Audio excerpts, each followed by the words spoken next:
jangan-jangan waktu saya berjuang untuk Jokowi tahun 2019 ya, mengalahkan Prabowo, jangan-jangan saya bagian daripada sistem yang ikut curang mungkin.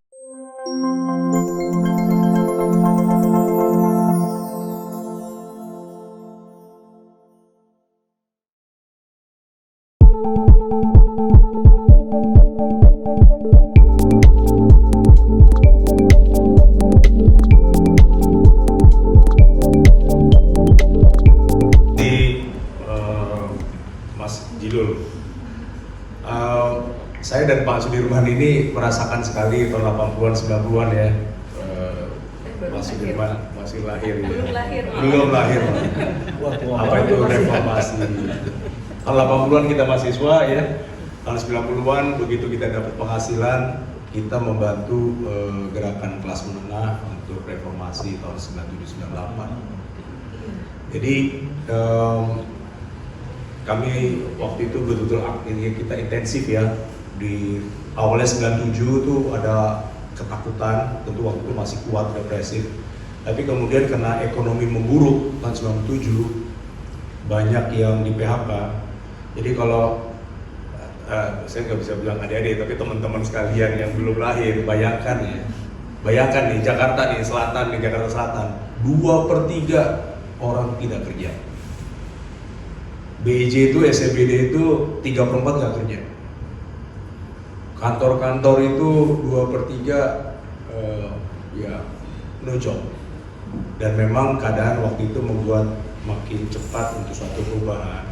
Dan impian kita, ya karena kita pendidikan barat juga ya Pak Sudirman saya ya, mikirnya bukan naif ya, suatu demokrasi di mana suara rakyat yang menentukan pemerintah siapa yang memimpin dan apa polisinya. Nah, udah berapa kali pilpres deh? 6 kali ya? 6 kali dari 99. Sebenarnya tahun ini saya mau kapok, nggak mau ikutan sama sekali ya. Mau kapok? Ya karena udah usia juga, tahu diri juga. Dulu atau reformasi kan seumur aji nih mungkin. Tapi kemudian ya saya bicara panjang dengan ketua TPN kami, Pak Arsad Rashid, dan ada suatu hal yang menarik yang akhirnya membuat saya ikutan sebelum kali ini. Yaitu dia mengatakan bahwa ini pertama kali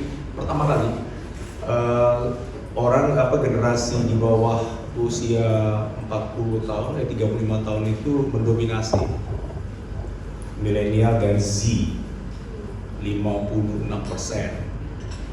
Jadi ini penting. Ini bukan bicara menang kalah waktu awalnya nih, saya berdiskusi dengan Pak Arsad Rashid.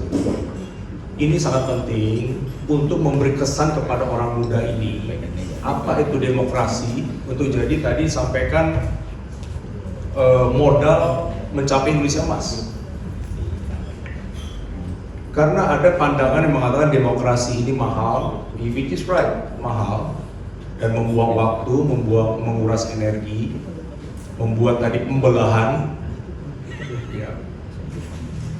Terutama untuk yang belum pernah mengalami represif ya. Kita udah mengalami sekali bersuara aja. Misalnya kayak seperti gini nih, kita baru ngomong nih, udah biasa tuh didatengin, bukan polisi, kalau polisi masih mending, baju hijau ya, diangkut, ya pasti kita di depan diangkut ke kodim setempat. Itu tahun 80-an, tahun 90-an. Jadi Pak Arsad bilang yang membuat diri saya tertarik masuk dalam TPN ini serius lagi kami profesional tapi ingin masuk dengan mengadu gagasan dan memberi suatu pembelajaran bagi generasi muda. Saya mau ambil studi indikator politik ya 2 minggu setelah hari pencoblosan. Menariknya begini, pertanyaannya adalah apakah Anda puas dengan penyelenggaraan pemilu 2024? Sangat puas itu 25,7%, sangat puas. Cukup puas 56,3%. Kalau di total itu puas itu 82%. Yang nggak puas itu sisanya 18%. Dan ya saya coba bertanya lebih dalam. Mari ketemu Mas Burhan juga dan teman yang lain. Memang definisi penyelenggaraan pemilu itu paling pertama adalah aman, nggak ribut, nggak ada kerusuhan. Nah ini memang kita negara berkembang yang hebat, tidak ada kerusuhan.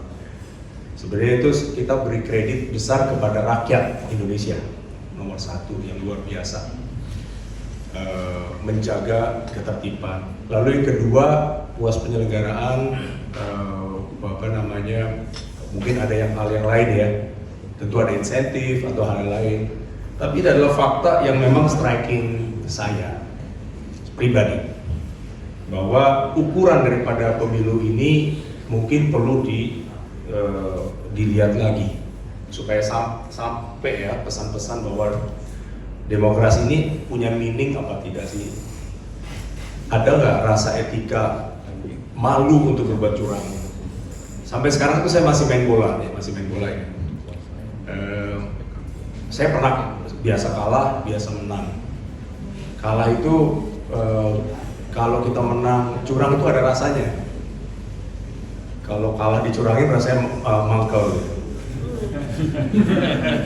Tapi saya mencoba beyond that ya, ya. Karena gini, saya mikir gini, jangan-jangan waktu saya berjuang untuk Jokowi tahun 2019 ya, mengalahkan Prabowo, jangan-jangan saya bagian daripada sistem yang ikut curang mungkin. Karena teman-teman saya di 02 bilang, mampus loh, itulah yang kita rasakan 2019 lalu. Iya, timnya Prabowo, saya nggak Prabowo lah, bukan yang lain-lain.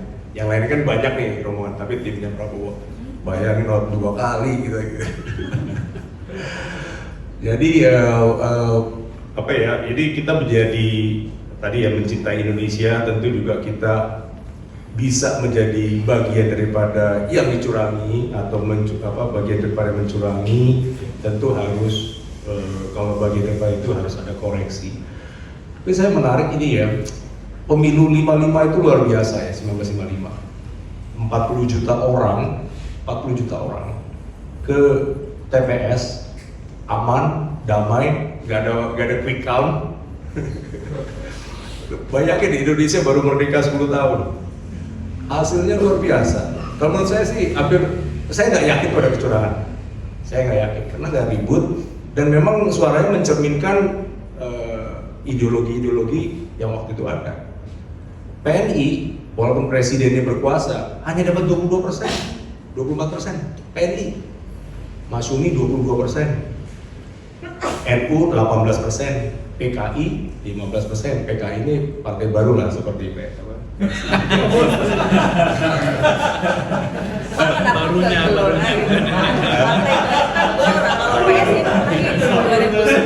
PKI ini baru 3 tahun loh.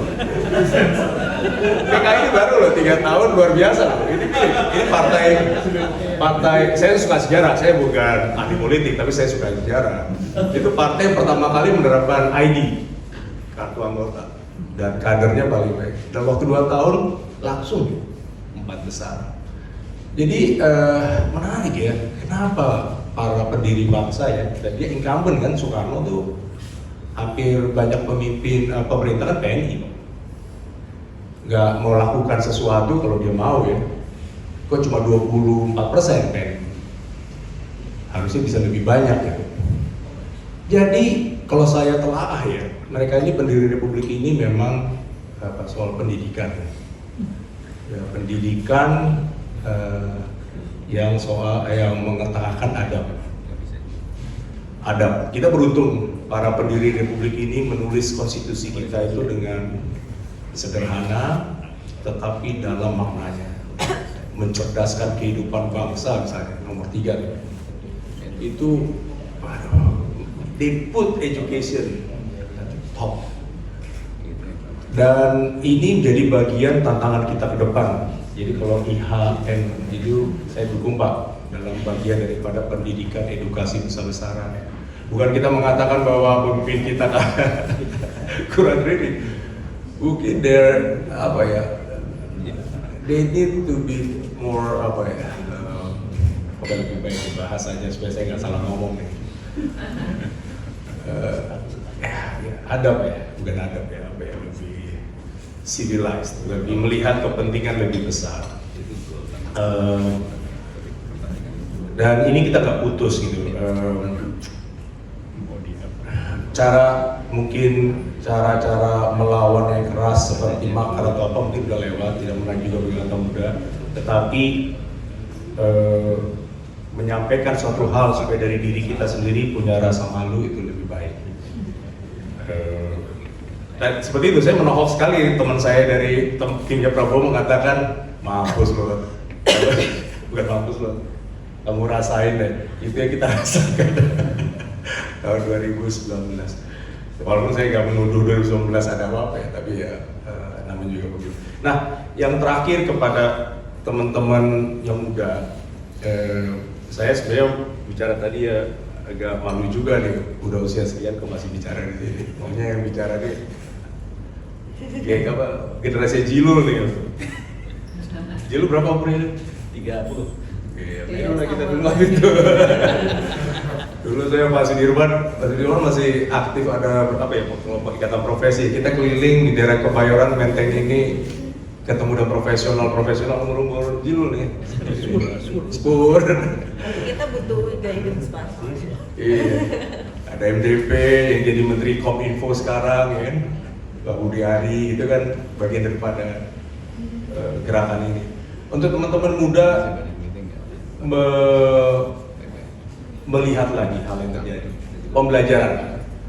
Ini oke, apa yang sudah terjadi, tapi apa yang bisa kita ambil untuk ke depan. Mungkin teman-teman sesama 03 atau 01 kan besok-besok bisa beda pilihan lagi kan, beda tim lagi. Tapi gimana caranya main bola dengan fair play? Itu gerakan FIFA pernah hampir 10 tahun lebih. Fair play, dan FIFA berhasil menerapkan fair play bahwa orang main fair itu bukan karena wasit, tapi karena dari dirinya sendiri. Kalau dia ingin profesional, dia akan bermain fair. Itu saja berubah. Diganti FIFA. Itu aja Pak yang ingin saya sampaikan, dan senang sekali bisa ada di komunitas ini yang masih punya optimis ya. Ya kita masih optimis. Ke depan ini Indonesia akan lebih baik. Terima kasih.